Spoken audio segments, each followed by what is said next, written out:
So in dealing with many thousands of people over the years, I'm sure you have a really good perspective on the paths people take to find happiness.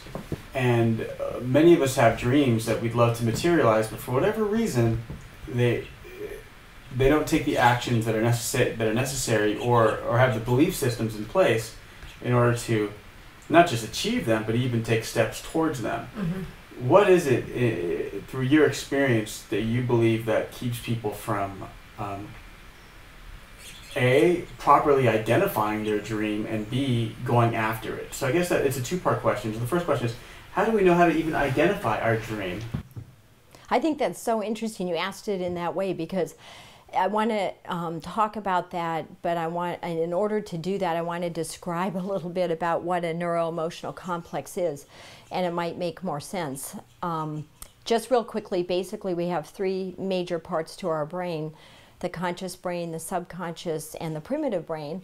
And I think most of us, at least I sure believe this until I studied all these things, believe that our conscious brain is the biggest part of ourself, or our brain, and that we are the determiner through conscious thinking of what we want. And in case science has, in other words, science has proven that the subconscious brain, which is our emotional brain or our limbic system, is actually the bigger brain. And scientifically speaking, it processes something like 40 million bits per second, and the conscious brain 40. So from the time we're in the womb, we all get conditioned due to the environment that we're coming into, what's happening in our environment, genetic programming, and things like that. So we all have different programs or conditions or conditionings. And what happens for most people is somewhere along the line they've been programmed to not believe in themselves, or that they can create what they want.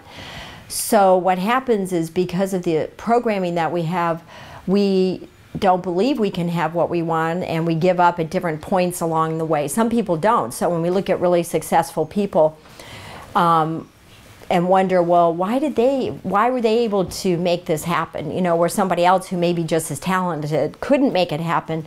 Well, something about that individual never gave up and didn't have the programming that thwarted them in their endeavor to go forward and create what they want. So in answering the question about even know what we want, what I've found is that in working with people, that we all have defense mechanisms that are related to the subconscious programming. And those defense mechanisms, some of them are about denial. So we're in denial, or we don't know what we want. And it isn't really that the individual doesn't know what they want, it's just that it's been so repressed to know that lots of people will say, gee, I don't know what I want, you know, just like you said. And the truth is they do. They just don't know with their conscious brain what they want, because it's been repressed due to whatever doubt they have, whatever beliefs they have about themselves, being able to create it.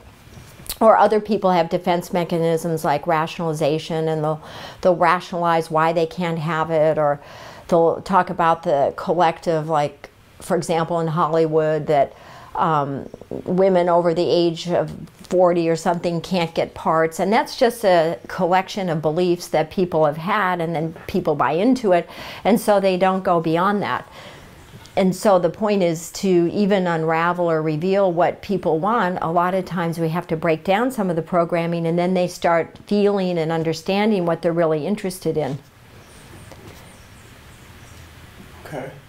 So what are if somebody finds themselves at a point in their lives and they're not satisfied, and they feel as though they're living the same day over and over again, I feel like it'd be hard for somebody to individually access their conscious brain. I mean, most of us feel like we only have one brain. We don't realize right. There's multiple layers.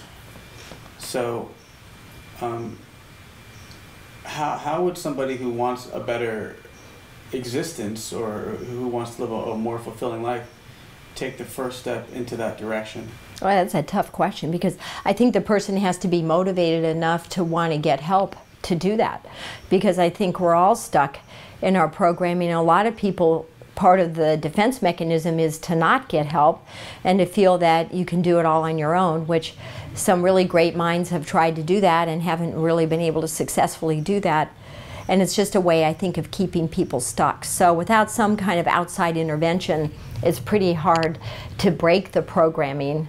I mean, there's certain processes and exercises you can do in regard to creating a dream by just writing it out, telling a story about it, drawing a symbol for it, meditating or focusing on it. But unfortunately, whatever the programming is that's thwarted it isn't going to go away just through doing those processes.